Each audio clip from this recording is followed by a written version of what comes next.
Oh, I can't hear you, Michael. Is it coming through? Oh, there we go. I apologize. Yeah. This is what happens when you do things in a productively deorganized way. My name is Michael Jagdao, headhunter launching startups with the Syndicate. I am joined today by my new co-host, Rocky and the Block, head of Red Block Labs. Today we're going to be talking to Rafa, inventor of Jing.cash and Factory.fun. We're also going to be talking to Stu, who has a lot to swear about today, but also has some solutions. And we're also going to be exploring what it's like to create a synthetic being with a digital currency wallet who can engage in actions over the internet. Rocky? GM. It's Rocky from sunny California. I'd love to get Rafa up onto the stage so we can kind of talk to him, and would love to hear his story and see what his story is like, what has gotten him here to where he is on building on Stacks. Love to hear what he has in store for us for Jing Cash as well as Factory.fun.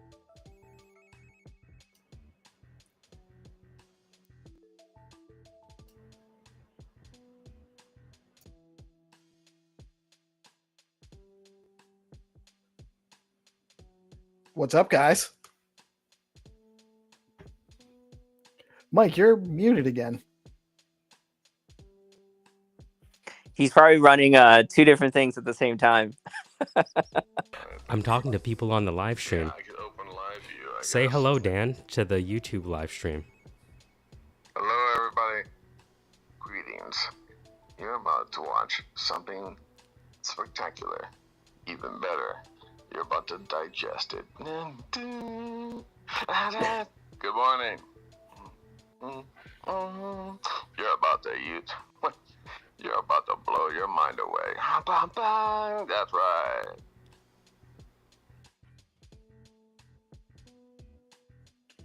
Interesting. Welcome to the madness.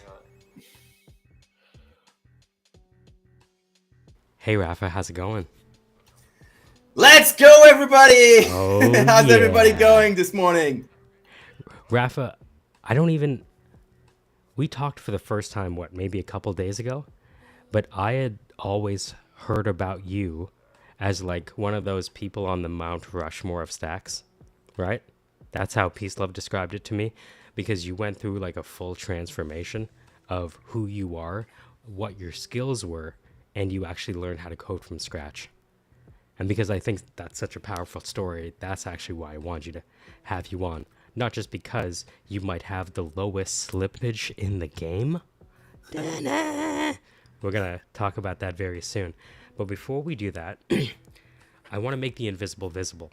Again, if this is our first time talking, my name is Michael Jagdao, headhunter launching startups with the Syndicate. We're talking to Rafa today, who has launched Jing.cash and now Factory.fun.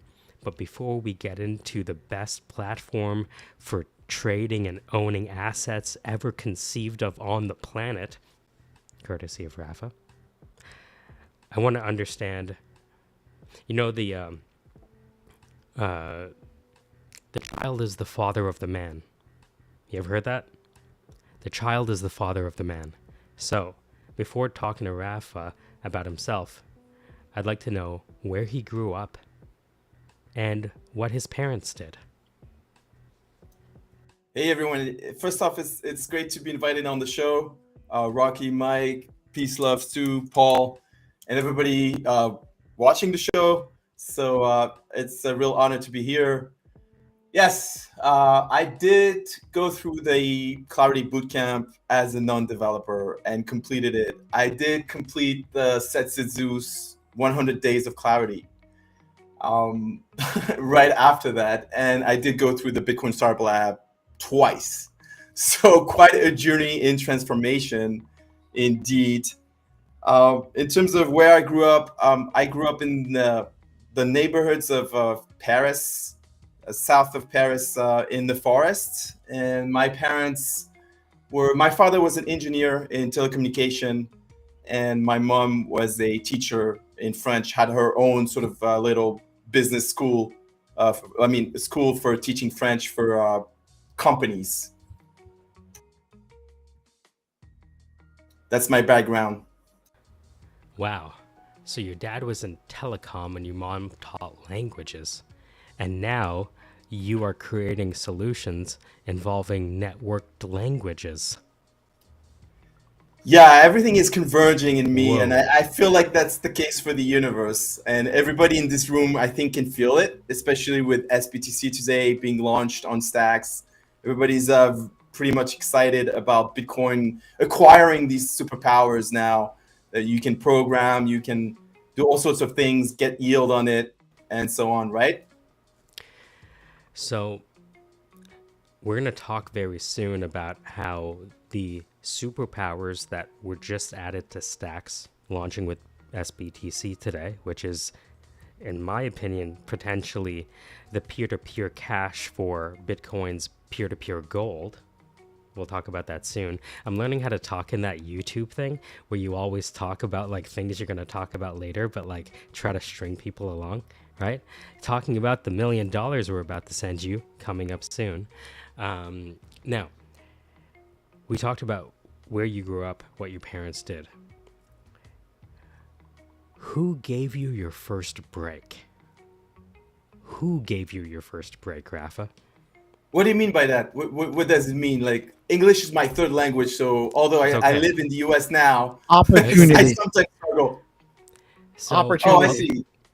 see. Like, I'll give you an example. Like, the person who gave me my first break was Professor Carter from Cedar Brae Collegiate Institute in Toronto.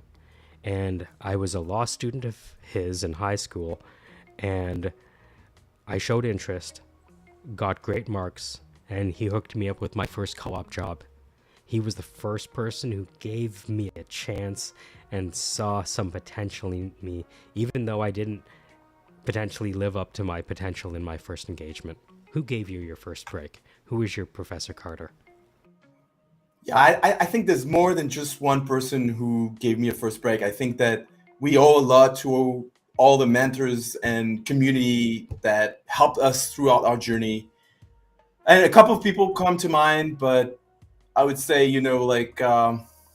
had a very good relationship with my first sort of mentor at a major American bank. And he essentially taught me everything from the ground up. And this is almost like how it works in sort of like in these banks. Like you work alongside someone, and essentially you learn everything from them. And that's very much the American way, right? Like, to learn through the experience, and very much the opposite of French classical way, where academics is always first. And so I think that seduced me. And then maybe another person that comes to mind is the sort of CEO, program manager of the Bitcoin Startup Lab, who did give me a chance to go through that journey that was pretty intense. So what you're saying is make America apprenticeships again. Yeah. Right? Yeah, but then again, I think it's all the time, and in this ecosystem, the amount of talent that exists is incredible, and the amount of knowledge and growth that is potentially there for the taken is incredible. Like, just like yesterday, had the opportunity to discover a new tool built by the Alex team, and that tool is really powerful. Those guys are overpowered. Man, this is like next level power. Like, it allows you to simulate things directly using mainnet states, and it's really fast. Shout out to the Alex and Stacks. I think it's called Stackster. Yeah, we had Hadan a few weeks ago. Blew my mind. That guy's implementing Wealth of Nations 4.0 with Alex. It's amazing. And that's the thing. Like, it's constant. Like, it's all the time. Yes. You can learn, like, not only on the technical side, but also I would say maybe on the business marketing side. Like, with you guys, with the guys from Velar. Like, shout out to Pete.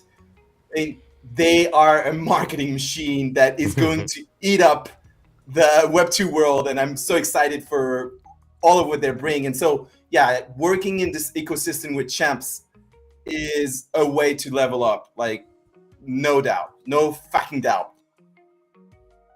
So, you met someone at a bank who was kind enough to take you under their wing. Now, how did you get that job? Yeah, I'd say that in some cases, sort of the system is a little unfair, and like your network will help you in many cases to get the job. But then you also have to show up, right?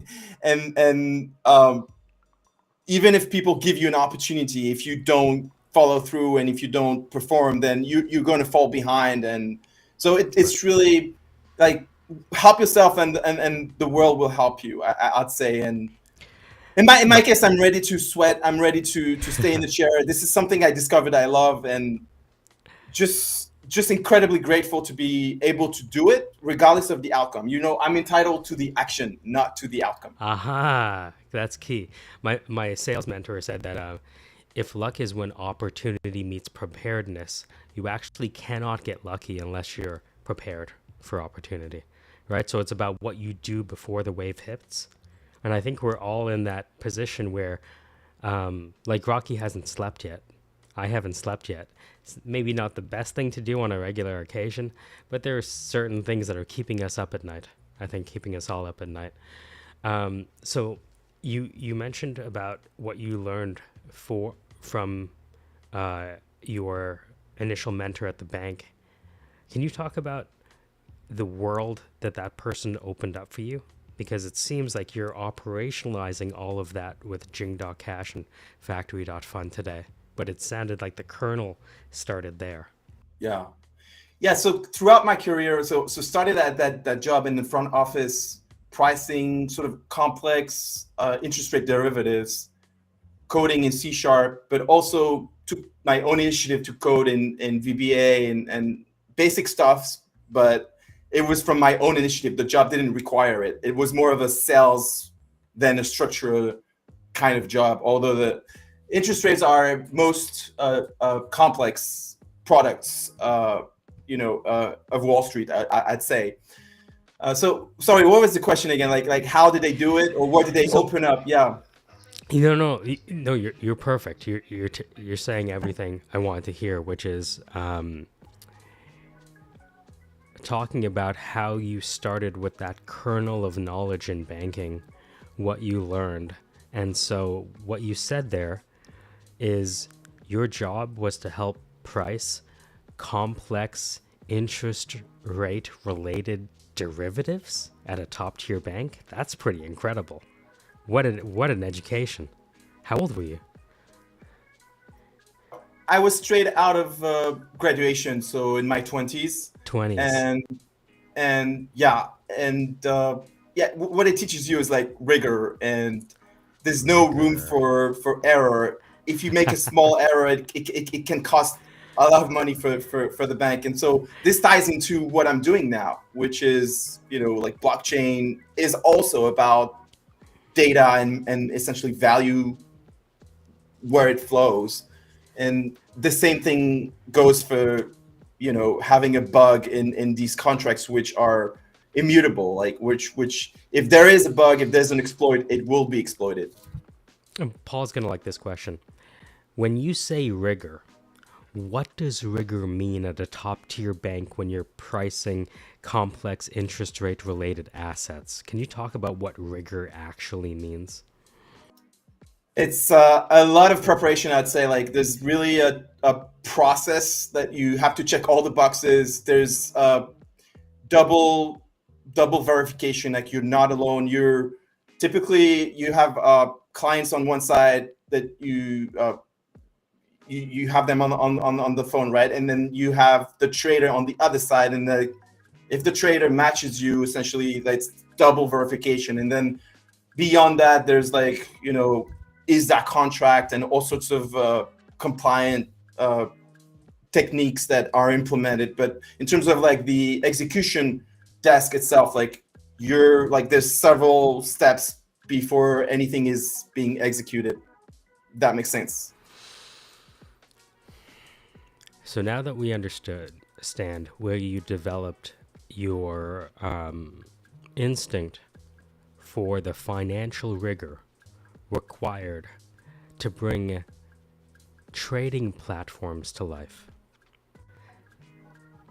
how did you get introduced to Bitcoin? Yeah, sorry, it was cut off a little bit, but I think I heard the. Mhm. It's my fault. My headphones are running out of okay. battery. This is. You see, I should have been more prepared for this. It's okay. You save your rigor for the financial trading platforms. Yeah, so essentially it taught me to just like when you code a contract, you really need to be sure 100% every line that you code. And Clarity is perfect for that because it's very expressive, and it's built with security at core. So that's why I really love coding in Clarity. It's like you have to be slow, not fast. Can you say more about that? Imagine we're just talking to the developers in the room. When you say it's expressive and expresses security very usably and usefully, can you talk to the developers like the Stewarts, the Rockies, and the Pauls and the soon pieces out there? Can you get into detail about why you, as someone who's coming from traditional high finance, really likes Clarity to create products like Jing.cash and Factory.fun, which I want to talk about next. Yeah, so all sorts of things, but yeah, it's a pleasure to be able to read every line and being fully sure of what happens. Like there's no wiggle room for not knowing what happens. And sometimes I assume, because I'm not a Solidity developer, but sometimes some of these other languages I develop, like full stack, they're a little higher level. So let's give you an analogy. Like for AI, that's the highest level of abstraction. And so when you talk to the AI, you're not entirely sure. And actually there is a component of variability that's a feature in how the LMM works. Well, Clarity is all the opposite. There is no variability, at least like from my understanding of it so far. And that's a pleasure, because it gives me the confidence that when I'm going to put some value into this code, I know for sure that hey, there's no variability to be exploited there. Although, take all of what I'm saying with a grain of salt, there are gigabrains that know better, that can explain all these things in further details. I love it. So now that we understand, where you grew up, what your parents did, you're essentially a product of your parents' careers. You're combining languages with telecommunications, and now we're adding wallets, right? So I think that's beautiful. We talked about your background education-wise, how it led you to getting a job at a top-tier financial institution, pricing interest rate related complex derivatives. Now that we understand Clarity and how that allows you to have that precise control that you are looking for in traditional Web 2 finance, can you talk about how all of that led you to create Jing.cash and now Factory?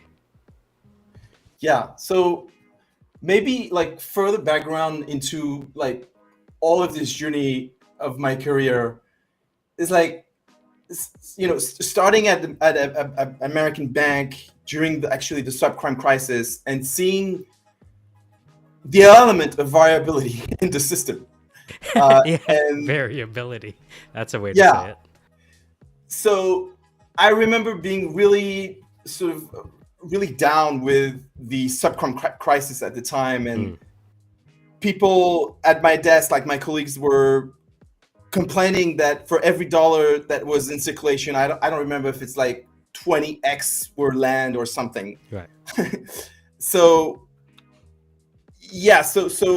fast forward through my my journey as I became an entrepreneur. I came to the US. I started a hedge fund with a friend.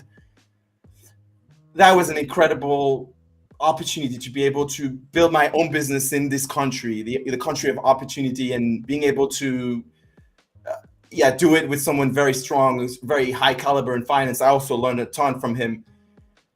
But I always knew that something was missing, right? In terms of like this variability, that perhaps, we're giving finance a little bit too much ability to play with this variability.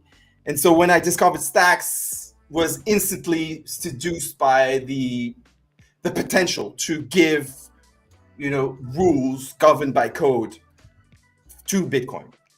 And that's when I started, like, slowly but surely, following Stacks as a user first, and became a fanboy, to be honest. That was in 2019, early in 2019, and then when I discovered there was a program for entrepreneurs to, pre-idea program, then, that really excited me. And I simply applied and got fortunate enough to join.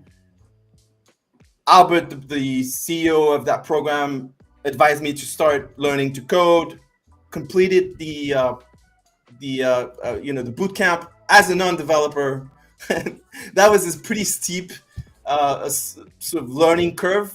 But then once that was done, like everything flowed from there, and started learning everything from scratch, like HTML, CSS, like the basic stuff with online courses. And now I'm enjoying it. Like I can build. Got a ton of support. Like shout out to Leo from Seigel. He taught me backend development.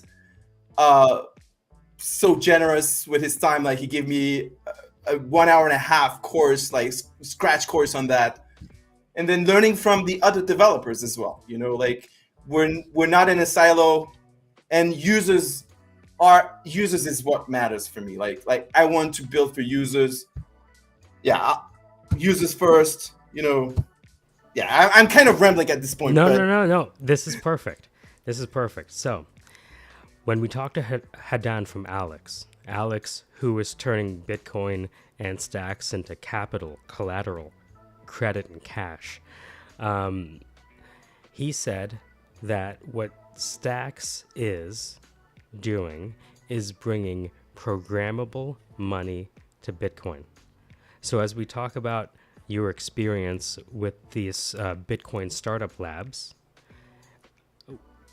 how would you respond to the phrase stacks allows for Bitcoin to become programmable? Is that true, false, or would you say it better? Stacks allows Bitcoin to be programmable. Yeah, I'd say there's like to avoid all of the purist debate on bridges and security issues and so on. The ability to exit from a chain to go back to main L1 chain and so on. I think what Stacks is doing is pretty cool. Like you bridge your Bitcoin without having to pay. First off, right? It's essentially sponsored by the entire chain itself. There's no fee there. It's like leveraging to the max what can be done with the current state of Bitcoin. There's no need for Bitcoin to fork, and there you go. You can bridge your Bitcoin. It's like security. Like security is pretty cool there. Like right. Sorry, it's like I like no. I like the way you said that. Stacks is a sponsored bridge to Bitcoin. Yeah. SBTC. Exactly. You can see the entire Stacks chain itself. Like its purpose is to render Bitcoin programmable, and so you do need to bridge that Bitcoin. And so I think the work that Tycho and all of the other wonderful like leaders at I don't know if it's Trust Machine or another core entity. Figuring out the magic formula for this to work well, to be secured, sorry, I'm rambling. This is perfect. Again, we don't need to necessarily have all the right words. I think the vibe that people will get, the right people will get the vibe of this conversation. I'm going to pause there, though. Rocky, Paul, Peace, Stuart, any questions, comments, violent disagreements, or observations of what you've heard so far? So I've known Rafa for a little while now. I know he's an excellent dude. He's coming from the right place philosophically. And I think that, absolutely agree with what he's saying. The SBTC and Stacks in general is bringing programming functionality to Bitcoin in a way that is designed to only enhance Bitcoin and not hurt it. It's not trying to take something away from Bitcoin. It's just building on top of it. Yeah. And that's the whole idea of a successful technology. Look at any technology. Look at Apple App Store. All right? What is the App Store? What is Apple without the App Store? Right? You can't even conceive of it. Right? And so they won through people doing what? Leveraging the platform to build assets. Actually, and reach what people. Apple is without the App Store is a bunch of hardware with built-in obsolescence. So you're saying how might we build built-in obsolescence into stacks? No, sorry. No, Rocky, I'm Paul? glad we don't. No, as Rafa was talking about coding and clarity versus solidity, I was trying to think of like a good way to explain it, because a lot of my job is explaining technical things to non-technical people, right? And so to me at least, like coding in solidity is like watching my mom cook pho without a recipe sheet, right? You know, some people are great, right? Some people are great at cooking and not do any measurements, just throw in the recipes, right? And some people are great cooks and they'll get it right and it'll taste delicious when it comes out, right? That is not me. So I need, I need that recipe list. I need clarity, right? I need that recipe so I can make pho the way that my mom does, right? I want to know that it's going to be good when I make the pho broth at the end of the day, right? My sister-in-law, she's a world-class pastry chef, and the way my wifey Allie describes it is, you might see someone who's baking, but to her, she's doing chemistry in a kitchen. And every second counts. The entire temperature of the even room counts because of how the folds work when you're making croissant, right? And pastries and things like that. So I love that explanation about, in Indian, they have this idea of andazi, which is put how much you feel, right? Jeera, garam masala, coriander, just go with it. That's kind of the grandma way to teach you. But for other people, like kind of our generation who wants to make the curry exactly like our grandparents make it, we're actually like, how much is that? And to have that level of precision when building financial systems that are interconnected through bridges, because a bridge is a bridge over what? Troubled water, wouldn't you say? And you're going to want to understand how those bricks interconnect, especially when it comes to Donald Trump auditing political legal compliance time. If people are going to trust their assets on it, they're going to want extreme, in this case, Turing complete clarity to reason about any side effects that might happen. I'm going to pause there. Paul, how you feeling? You're feeling good. You're feeling nice. Oh, right now I'm chasing a problem for a client who just called me, and it's crisis mode, so I'm jumped on that. I'm listening to you guys. I find it really interesting what he's done in doing in the part about programming, and then started to having to learn a spread of different skill sets. Which have you found something that you discovered new that you really enjoyed doing when you found, you had to learn these new set of tools? What was your favorite? Huh. Yeah. So what's your favorite of new tools that you had to learn? The thing is, like the learning itself is, you feel you're afraid because you don't know it yet, right? You don't know how to do it. You fear that you won't be able to do it. Like it's that thrill, and then with AI nowadays, you can figure out anything. AI is the game changer of having instant reference versus Google 10,000 times, read 3 books, and then it still fails. Wow. And you go, oh, it was one little thing that was making the problem, and you figure it out. So that's incredible. Sorry, what you just said there is with AI now, your fears can become thrills. That's madness.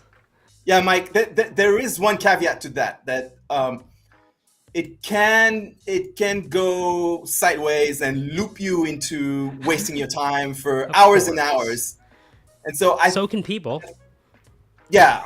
In my case, like still learning the basics, like knowing the basics before you try improvising is very important. And I would take AI as a good tool to introduce you maybe to subject, but if you want to go deep, you still need at least in my case, to learn from world-class mentors. Like, and online, everything is there for the taking. It's just takes a lot of time. We call that the digital menage a trois. Exactly, Me exactly. with my I love your mentor hoodie, and by the way. Oh, yes. I should can't see do the the other sound one. effect. You should see the other one. I by the way, I don't know if I'm shouting or if how I'm No, coming it's okay. across. Even if you are, it's worth it, you know? Can I Peace. just say I Go want to ahead. point out before we lose fact of just how relaxed Paul sounds while he's dealing with a crisis mode situation for a client. That's why they call him, because he's calm. Well, Yeah, he's so calm, to he knows what to answer, do. yeah, to answer your question, Paul, like I really love Clarity because it's slow, it's beautiful, it's precise. Whereas, you know, everything else front to back, I also love it because you can build things that actually users use. That I love. Like, you know, people are saying nowadays, hey, AI is going to replace all of the UIs, all of these forms. But still, like, good UI that is beautiful, that does what the user expects in an intuitive way is actually a ton of work. Behind the scene is like lines and lines and lines of codes, if this, that, then that, if this, then that. And most, like, some people don't like to do that. They prefer to do high level, really complex smart contract, like the guys from, I would say, Villar and Alex, for example. But I love to do the good UIs, like things that are intuitive. So yeah, like it's going to feel great. It's going to look great. Now it's a ton of work. So I both ends. I like smart contract, smooth and slow, and really understanding everything, and then really quick front to back. Okay, this thing is working. If that makes sense. So before we go any further, Rafa, so far it's been an honor. You have the right vibes. You have the right energy, right? And right now we need stuff like that because of our next topic. I'm not sure if you guys know this, but Stu, well, a lot of you know this, Stu went from a simple potato farmer to a game developer. And now he's returning to the potato patch, and he's tokenizing potatoes. Stu, are you... You're still with us. And we are grateful for that. Now, we've talked about a lot of very fancy things and a lot of very serious things and a lot of very exciting things and a lot of very financial things, right? But there is the other side of this. With great power comes great responsibility. And sometimes with great money comes great hackers, great social engineers, great snakes in the I hate how grass. creepy you say social engineers. We wrote a book on social engineering last year, so it kind of takes one to know one, I guess. You know what I mean? And Mike, this feels like a meditation. The way you talk. Shout out to Nobody Famous. Yeah, big shout out to Nobody. What up, Nobody? Nobody was the name And of Giga. Giga. And Nobody GPSC. was... I'm not Nope. putting his comment out there because I don't want to trigger Stu. Oh, I can't wait to... Triggering Stu is actually the name of a show we have coming up, actually. It's actually your whole shtick when Stu's on the stage, man. He has no... Cursing with Cursor Part 1 is coming up. It's not. So, Stu, I haven't slept. And one of the reasons I haven't slept is because some of the family is broken away, let's say. They broke away in the morning. And we went into crisis mode. And because now the time between ideation and physical manifestation has never been shorter, we know that time is becoming less significant. And what does that mean? What is the implication of that? Well, if time plus tragedy equals comedy, just remove time and turn tragedy into comedy. So, what happened, if you don't mind sharing it, because it affected a lot of people in the community, do you mind talking about what happened with RM Fam? I think there was a trifecta, some people are calling it in the news. The rug trifecta piece. I'm not sure if you've heard that name. Have you heard that? I have not heard that. You've not heard of the rug trifecta? No. I have not. I have heard not of the rug trifecta. So you must explain it. Stu, can you explain the rug trifecta? No. Not explaining it. Listen, guys, I'm sure you've anybody who's not welcome everybody. First of all, Rafa, absolute pleasure to have you on the show, man. Great. I love the things you've been doing, and how you even got to here, man. It's you've been through a wealth of a sea of knowledge, and thank you for bringing that all to Stacks. Much appreciation to you. Yet again, as well, peace, love. Always love your shows, man. I love how you bring all this information.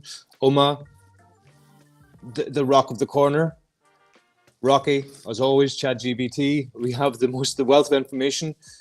We have Michael for the best dress sense in Stacks. Sorry, no, Michael, you know, you're my mentor, and a lot of I owe a lot to you as well. It's been not only a mentor but also a friend, you know. So we take that with a jest, guys. Unfortunately, again, we're at this situation where people believe in certain projects, unfortunately, and until it goes into a balance of the touch of a button, a flick of an emotional reaction, and people suffer. People suffer from that there, because people get bought into a vision, and everything goes forward with the vision. And unfortunately then, or fortunately, this happens. Because why do I say fortunately? Because with the fortunate side of this here, there's lessons to be learned from this year. And going forward from this year, like, I mean, there's many of us here today probably wouldn't be here because of maybe a mistake or an error that was actually happened. Maybe correct me if I'm wrong.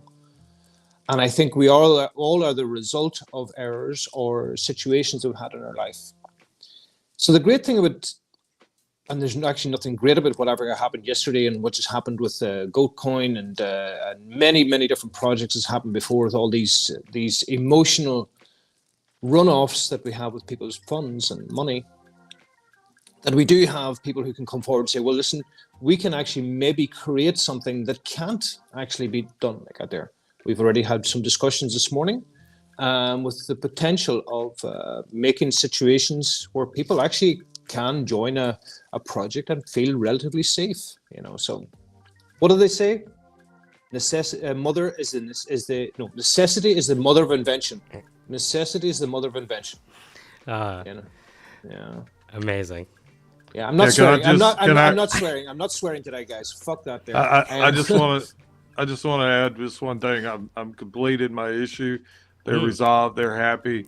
Hawk 2 is another example. So that's kind of like some of them feel today, probably. So that was a whole nother situation. That girl is probably going to jail. Why should she go to jail? Come on, man. I'm not saying whether anybody should or shouldn't go to jail, but based on the current laws around this stuff, here she is, and how high profile she is, and how everyone knows what the hell happened. You think they want to make Desdemona an example? Well, the only thing is that's not good luck, man. Well, the jail she's going to, or Hawk 2, fucking skills won't serve her any fucking use there, like, you know. So. No, it's the amount of money involved. Yeah, a crazy money. But you know, yet again, what we do have is, regardless of it all, we do have a situation that has evolved again, and has happened on many different chains and many different situations, many different projects. But the good thing is, we do have people out here that look for solutions, and with the technical abilities and the Oop. I think we Apologies just for that there. Sorry. Oh. No, yes, no. No, I'm gone. Yep. Fuck. No, you're back. good. You're back. good. You're back. Steer You were back. gone for a second though. Yeah. I lost. I don't know if you can hear us. So, I guess there's two courses of action. One's to So tell I us don't how know I don't know all the details. Rafa was asking the details of the FAM RM FAM. Stuart, do you mind sharing the details? Again, this is a new show. We just No, want to let. Oh, okay. Stu's gone. No worries. So my loose understanding is Yoda basically dumped his bags and messaged the community. My wife told me I'm done with crypto. Sorry, guys. Okay. So did you get the same message that I got at 2 a.m.? I had no knowledge of this until I saw you guys pre-show. And Stu was going Really? nuts. Yeah. Okay. Well, So I it's don't one know of those- anything about it. So it highlights the interesting part of all of this, which is, my psychology professor told me when you have a large organization, eventually people are going to want to empower the organization and the individuals inside of it to have more freedom. He said, though, that where empowerment initiatives get pulled back is when mistakes get made and money is lost. Because essentially, when you empower people to do things, you empower them to make and lose money. Does that make sense? It does, but sometimes it's also that costly mistake could actually result in developing processes that are way more valuable than if you never took that risk and lost that money. Now, here's the thing. This is the recruiter in me.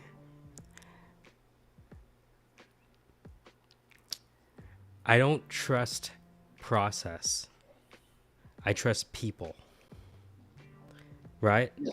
If I trust the person, then I will go to the next realm of looking at their processes, their GitHubs, and things like that. You know what I mean?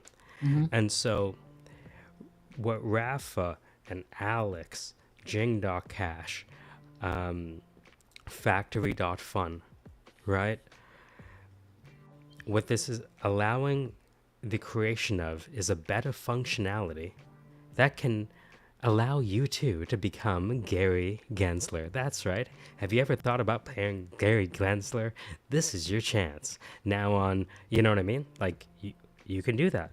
You want to have an algorithmic central bank? Then you can just fork JPM Quorum if you want. Now, I say all of this because I believe the trajectory is such that people are going to look for not just the right products, but the right founders to trust. Does that make sense? It's not just about whether you can create something like Jing.cash. It's about whether you trust Rafa. That's more and more becoming a part of the buying equation, I believe, in these markets. Well, it depends on what you're buying. Right now, you're not buying point. anything from Rafa, right? You're just using his platform, which is based on smart contracts, which you don't even have to trust. Though, my participation, it was on beta testnet, so I didn't really have to trust anything anyway because it was not real stacks, right? But I also know Rafa, and I do trust him, so I didn't have to go look at the contracts. But if I wanted to, I could. I don't have to trust Rafa. But for the everyday, like, I find If I'm investing in a meme token, then I have to trust the team behind it and that they're going to, especially if they hold a huge percentage of the token or a large enough percentage to crush the market in a small token, in a small ecosystem. Like that's why we tell people don't invest money they can't afford to lose. Because especially the higher the potential reward, the greater the potential risk. surface attack area. Right. Precisely. We should assume the upside as at least 5 times as small as the downside.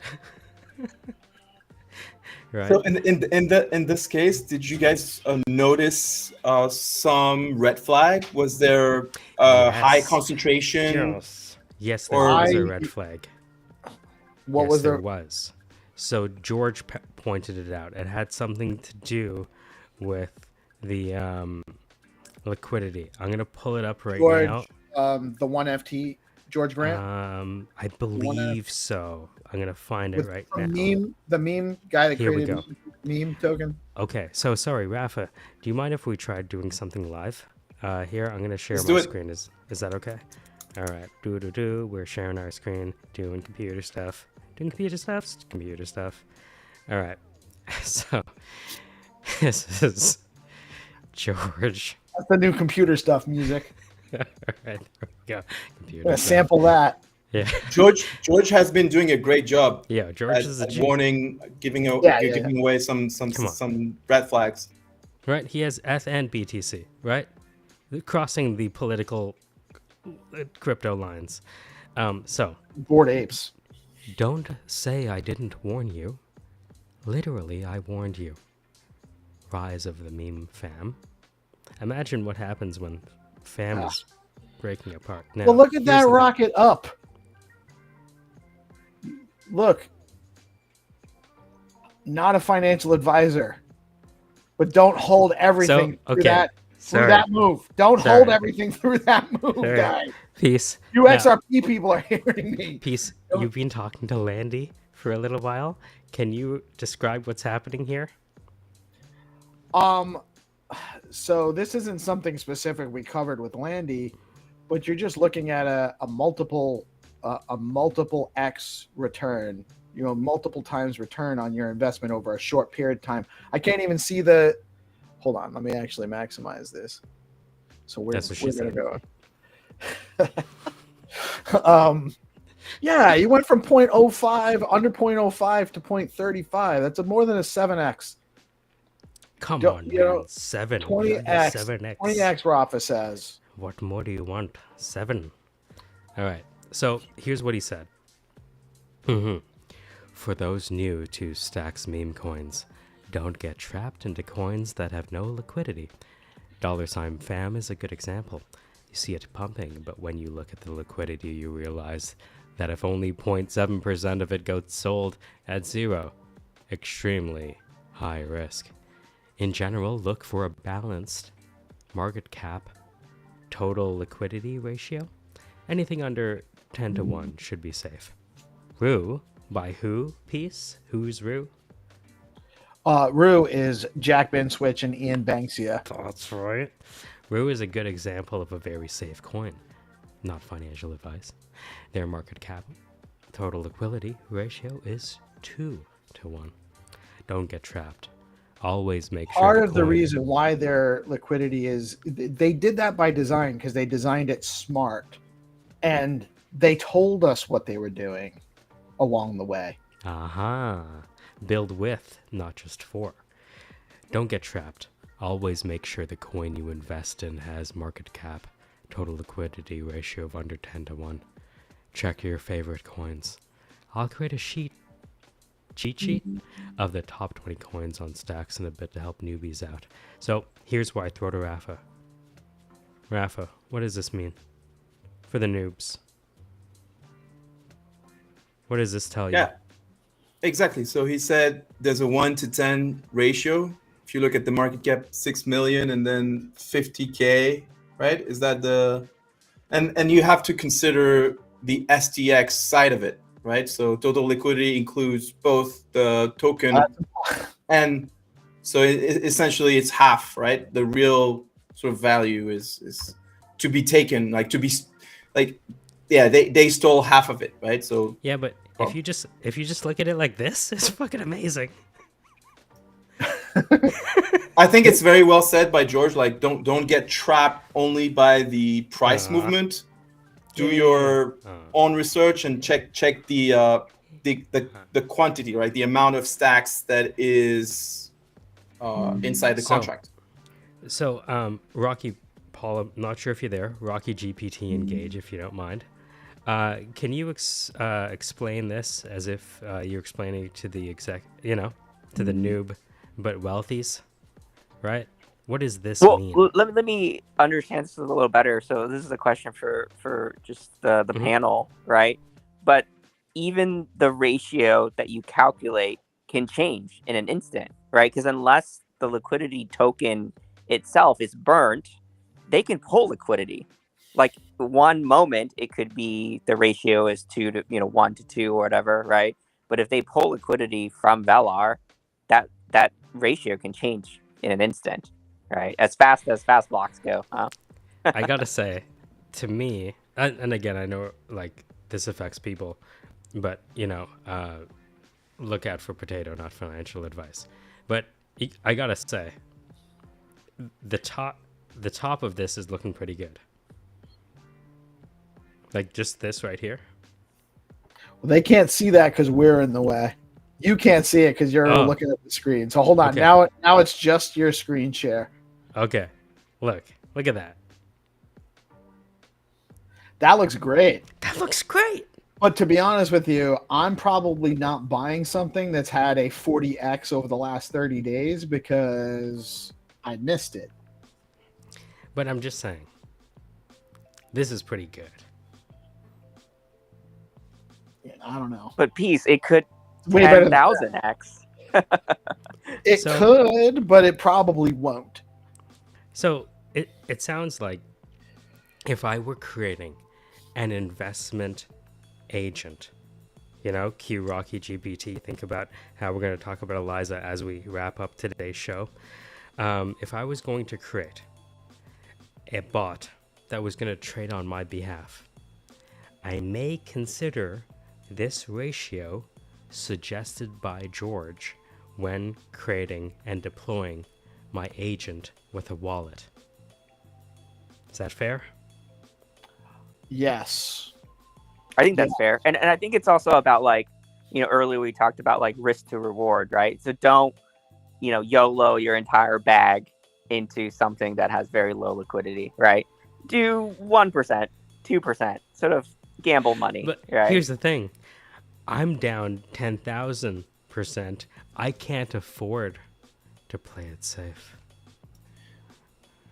Yeah, so Now or never. This is always the case. Like, this is just a magnified situation, right, with meme coins. But it's always the case that price is a function of how deep the liquidity is.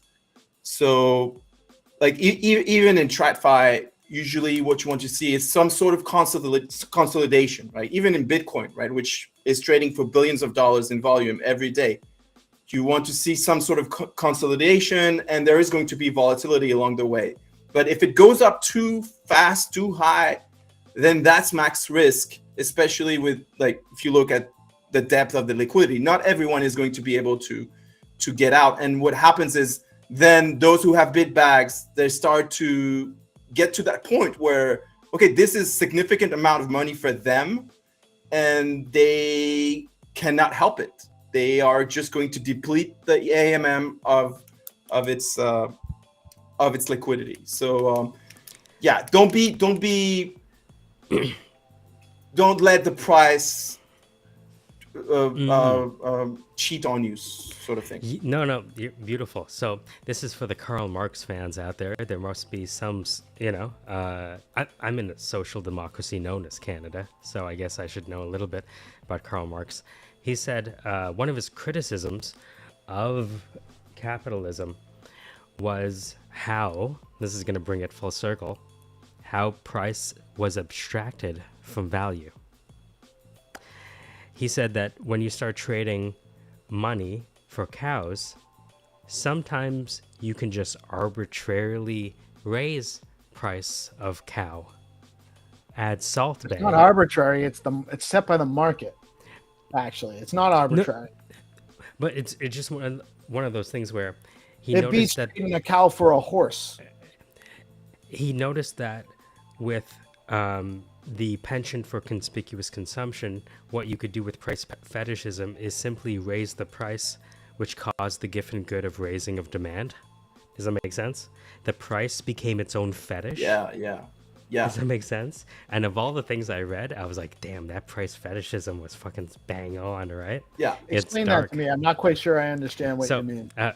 Rafa or Rocky, GPT or Paul, the idea of price fetishism is about how we go from this barter system, right, where goats for cows or goats for chickens, to price-based systems, which is $10 cow, 2 for chicken.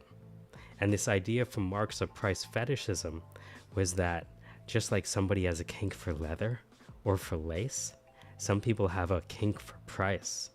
The more expensive it is, the more I enjoy it, because the more I think it's somehow valuable. Any takers?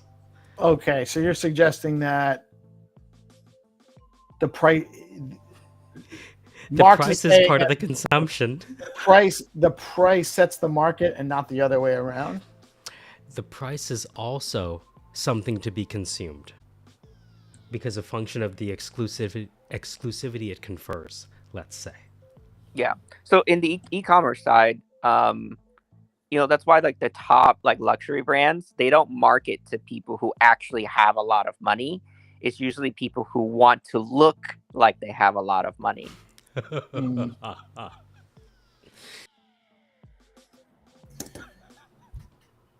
No, well, that makes sense because they're the ones that are chasing the status. And it's part of the product. It's part of the experience. Part of the product. Product, price, promotion, place. A lot of people. You ever hear product people get surprised when they raise their price and the demand goes up? So temporarily they have a gift and good for that phase. Insert pudgy penguins, Luca nets. So I just want to pause there, piece. I know we're taking liberty with your time, buddy. Thank you so much. DeOrganized Media, Dom. That's what we're here for, man. If it wasn't for you guys, we wouldn't. We don't have a platform if we don't have content and shows. I enjoyed today. Rafa, what are you guys walking away today from? I really enjoyed this. I learned a lot. I learned that I have congruence with people more than just myself, and that gives me some level of certainty, because sometimes if you're doing this in the wild together alone, that's right, together alone, one of the sponsors of the show, when you're doing this together alone, sometimes you can feel like the guy, Rocky pointing at the fucking yarn on the cork board with all the conspiracy things. Yeah. Right? Yeah. You know what I mean? And so it's good to know that they're like-minded individuals who kind of also see a convergence. We didn't have a chance to talk about Eliza. Maybe Rocky, you can take us out with that, but I'm gonna stop my contributions because I could talk for days. And want to thank Michael for coming on. Just to build on what you were saying, I'm going to try and take a voice that matches yours. Ah, yes, that's right. Be the Matthew McConaughey, Rafa. Exactly. All right. That mechanism you are talking about is actually baked into the shallowness of the liquidity in the AMM, making the slope very steep. So if you have more liquidity, then it takes more buying power to actually get to push the price up. And this also happens in an order book. When you said shallowness, do you mean shallow as in the people buying the product or in the AMM curve? I think they go hand in hand, right? If you want to make a quick buck, Right. you're going to expose yourself to Brilliant. Price sort of manipulation a little bit. Well, I'm satisfied. How about you?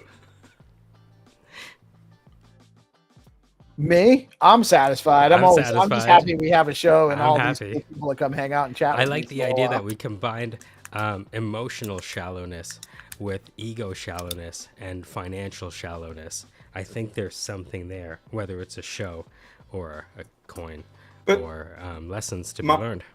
Mike, let me ask you something. Please. Is it worth it for whoever did it 13 hours ago? I see like 15K stacks being depleted in one go from the AMM. Is it worth your reputation to do so? And is it worth to your life, I would say? Because you don't have to sleep with her.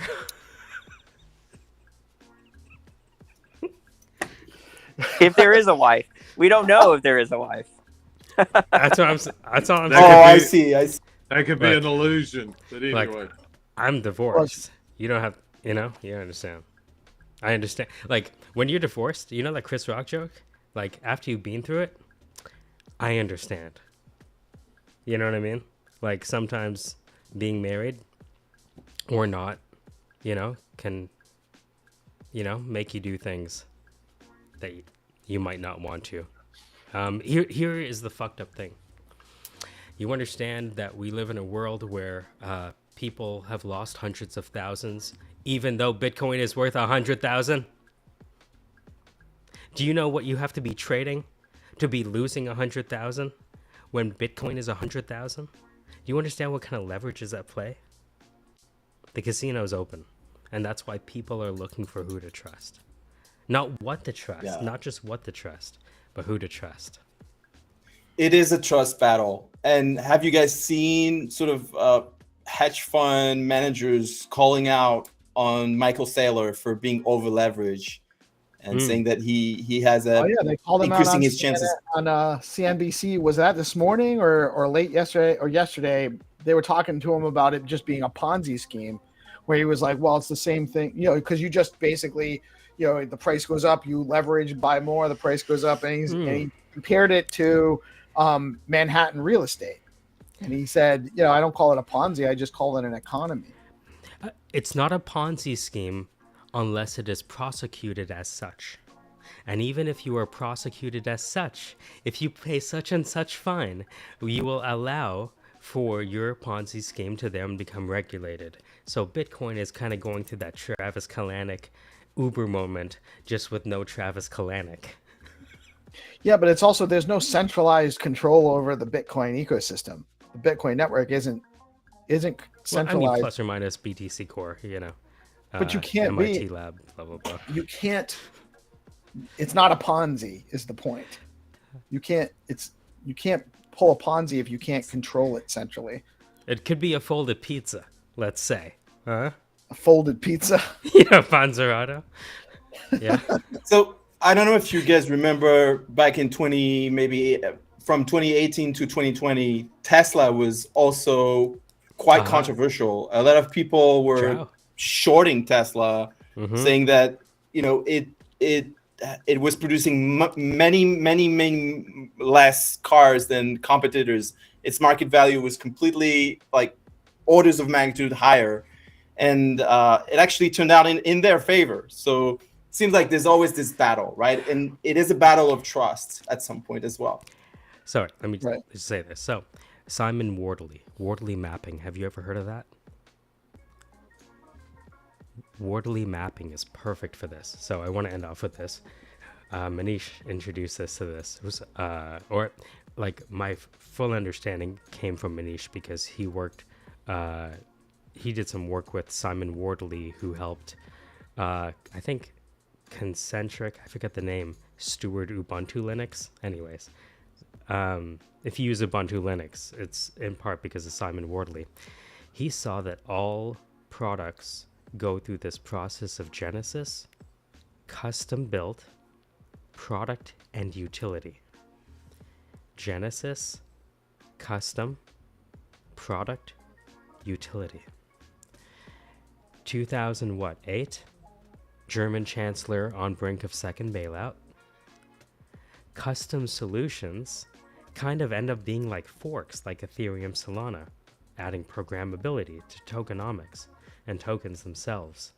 And now we have products, which are Web3 versions of TradFi, Alex, which are versions, right? Now we have products built on this genesis of Bitcoin. Now Bitcoin has become so widely used that it's crossed the chasm to the early majority, Jeffrey Moore. And now it's actually on the verge of becoming an actual utility. Is that a correct characterization?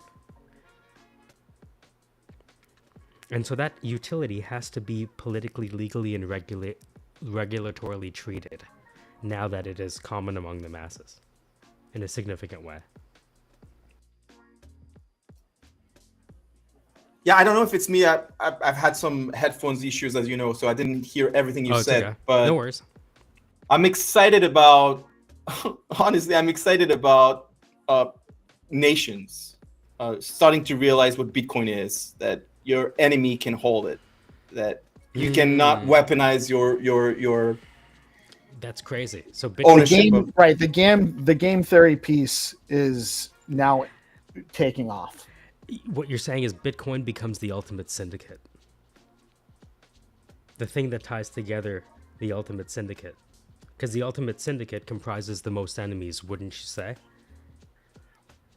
Bitcoin makes war more easily avoidable. Right now, we're using mutually assured destruction through nuclear armament to keep everyone honest, wouldn't you say? Kind of. Kind of. Right? Mutually assured Monroe doctrines, right? We have our Cuba, they have their. But we've said too much. Thank you, Peace Love. We could go on for years, eh? No, we With you could. We guys. could. This I is love a you. great panel. I could talk to you guys forever. There's always next week. You know, we got show. And Rafa, man, I love having you. You're welcome to come on any of our shows anytime. Yeah, you know, yeah, I'd yeah. love to have you on a morning show to give us a shout out.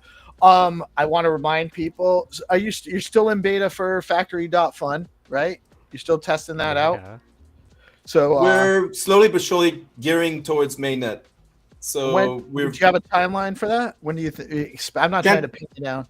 can't promise anything, but having Setsus auditing the contracts. Sure. Shout out to Nice. Vinny for the unit Yes. tests. Let's Great go. choice. Being, integrating Alex, Villar, StackSwap, everybody, Charisma. And yeah, we've got ideas to build on top of. So yeah, my headphones are off again. It's okay. Shout out to you partnering with Setsus for the security. Amazing Absolutely. choice. Did we talk to him as well? I don't know if there's anyone else I trust. No offense to anyone else. The people I've talked to, Setsus seems to, just have proven himself to be one of the go-to. It's really paramount because like a security issue could end your career overnight, and I don't want to risk that. So also having several eyes on the contract, which is a simple contract. Obviously Koa has first mover advantage and showed that it's possible to build something secured. But yeah, we have lots of ideas to build on top of that. Here's what I would say. OpenAI is nothing without Anthropic. Llama is nothing without OpenAI, right?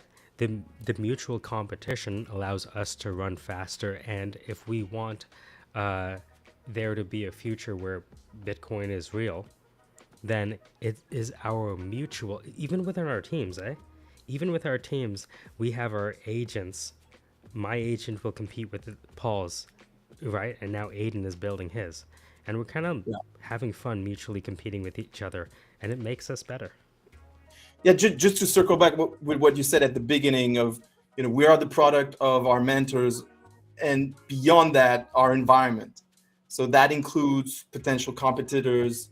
There isn't a head without a tail.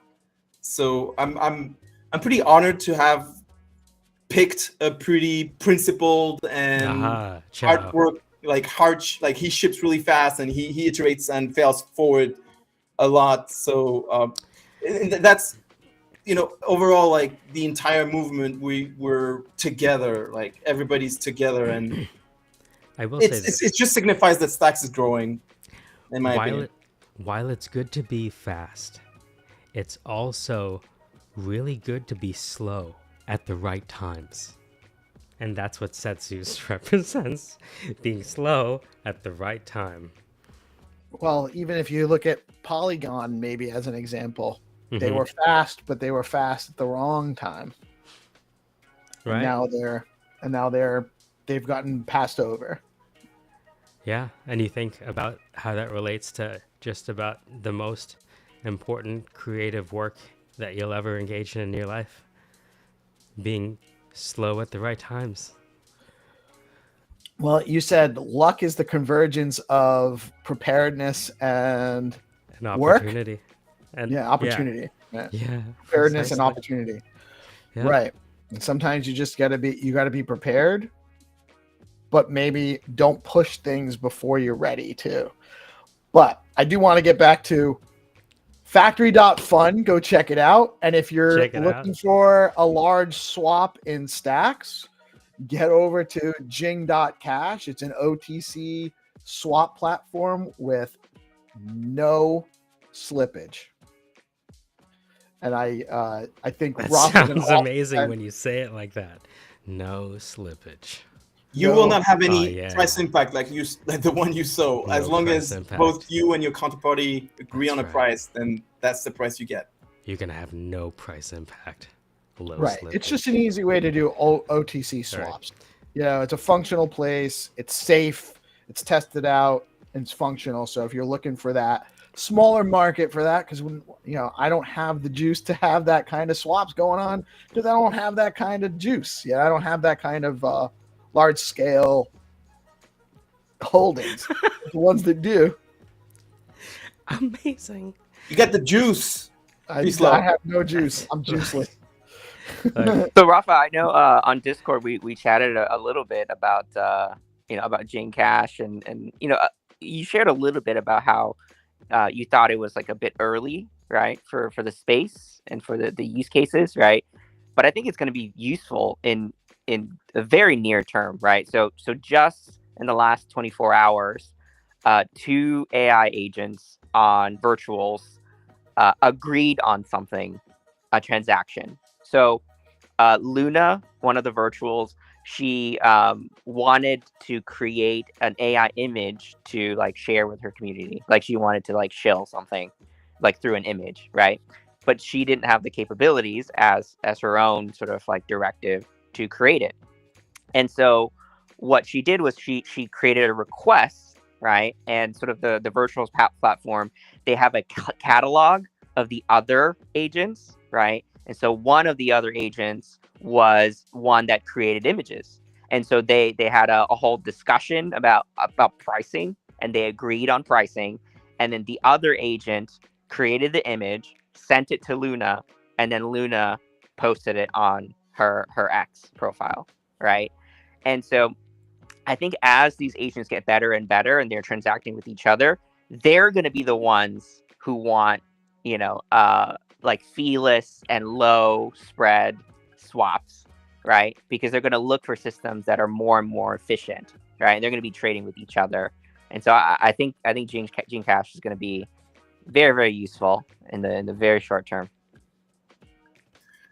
That's really well said, Rocky. I think it's already possible actually. AI BTC Dev, I believe, have integrated Jing Cash into their protocol, and so an AI agent could speak off-chain to another one, and they could have opposite view on a certain market, and then they can essentially use the Jing Cash tool to create an offer and a private offer if they want to, so nobody fronts run them, and they simply trade with one another at 5 bips. So 5 bips is like if you trade for 5,000 stacks, which starts to be a little bit of money, then you would only have 2.5 stacks of total fee, like including everything. Like there's no spread of the AMM, there's no rebate. It's just like including everything, and only one of the two parties would pay it, and the other one is just simply trading at price. So that knowing that AI agent are 24/7, they are rational actors. They will take the hassle to save a buck instead of having like going through an AMM whenever it's convenient for them, because the AMM is also going to be convenient when there's no market for what they want. They'll simply pay a little bit of a fee if their strategy is warranting to do so. But if they as we see more and more AI agent, and I believe we're like at the verge of like exponential growth of AI agent using Bitcoin via stacks, they will talk to each other off chain and optimize fees. Be it So through Chain Cash or elsewhere, but that you need that market for sure. before we end off, do you mind if I share my screen just for last 30 seconds and Rocky and Rafa just talk us through this Eliza? I just want to share just for the recording. You mind? Let's do it. Okay, let me take off my mic first. Excitingly waiting. Do. Come on, everybody. Hello. Computing. Come on. So, Rocky, I'm going to be going into Eliza os.ai. Can you say a little bit about Shaw? And then I'm going to open up the experience, so to speak. Sure. So, Shah, he's been working in as an AI researcher for some time, right? And I think the platform he's kind of creating and the framework that he's creating is really useful because it makes it more accessible to people, right? And you can see that in the GitHub stars that this has really taken off, right? Within this week, he was able to onboard Stanford University. So the researchers at Stanford are taking a look at this, right? And so I think it's just interesting to see someone have this reach and really, one, make it open source. Anyone can fork it, anyone can change it up and use it for their own projects, right? For their own ecosystem, right? But he's also using his platform and his reach to talk to people like Elon about, bringing back sort of the free tier for X, so that people who are experimenting in the space don't have to pay $200 a month for the X API, right? I think the way that we interact with these agents isn't going to be necessarily like through their own websites. I think they will continue to have their own websites, their own chat widgets, but a lot of them are going to be within the feed that you're already in. So right now we see it on X, but they're going to show up on your Facebook feed, right? They're going to show up on Instagram, right? They're going to be everywhere. And I think the content and engagement is going to be so good that it's going to be really hard to resist. I think some people will want to unplug, right? As the same way that you would want to unplug from social media altogether. But in the coming days, I think it's going to be very hard to ignore them.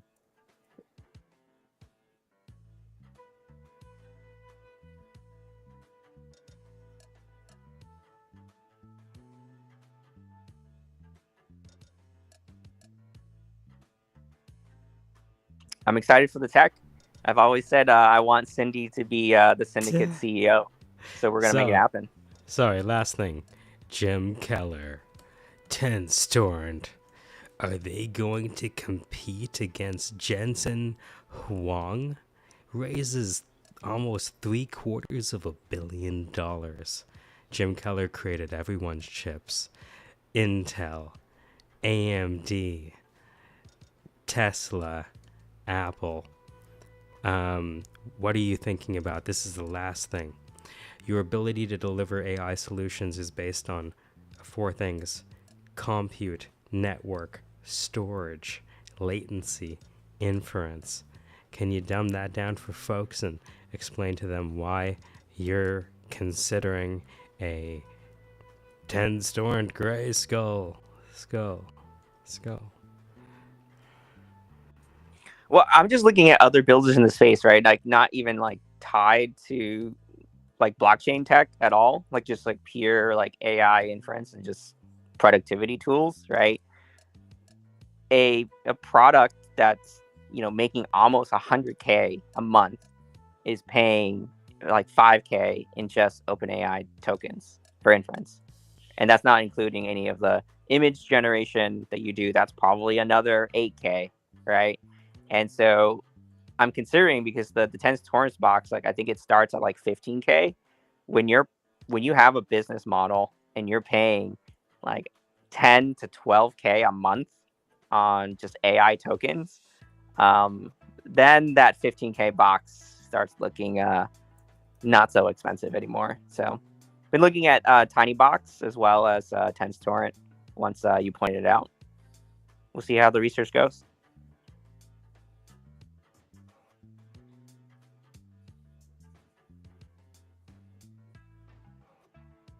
Sorry, I just wanted to have that part for the recording because, yeah, as people think about building with AI, it's something you think about. What's the limitation, right? Compute, network, storage, inference, latency, and your imagination. All right, guys, that's enough for me. Love you. Awesome. Great show, everybody.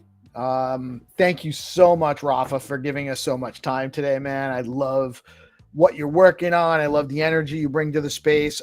I want to shout out, I wouldn't be right to have you on here without shouting out the Bitcoin Pepe crew, because I know you're an OG from them.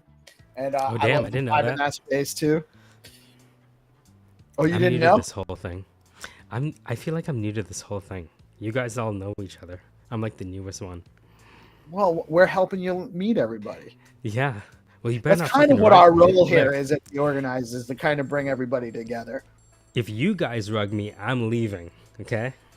So I'm just telling you that right now. We're not rugging. I have $3 in bot. I believe in you. That's not a DeOrganized project, by the way. I'm just saying. I believed in you, Stu. There is a Peace Love Music. There is a Peace Love Music project on now in the beta. You're kidding test. me. You usurped us. Well, it's the reason actually this started. I just was like, hey guys, I'm excited. I like this guy. We just had a conversation. And they're like, oh, who's this guy? His name is Rafa. He says he's friends with Peace Love. And then we went onto Discord, and that's how we had a discussion yesterday. Nice. Yeah, no, Rafa's I'm super happy to have met him. We've only known each other for he was actually the first guest on an episode of Ahead of the Curve. Ahead of the Curve. Jack's Ahead of the Curve show. It was my first episode that I guest co-hosted. Jack asked for a co-host, and Rafa was the guest. So it's coming full circle. Yo, my first experience hosting any live show was with Rafa.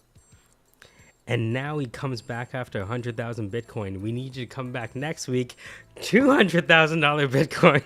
Oh, right? Can you imagine it worked like that way? And I want $5 stacks. I want $5 stacks next week.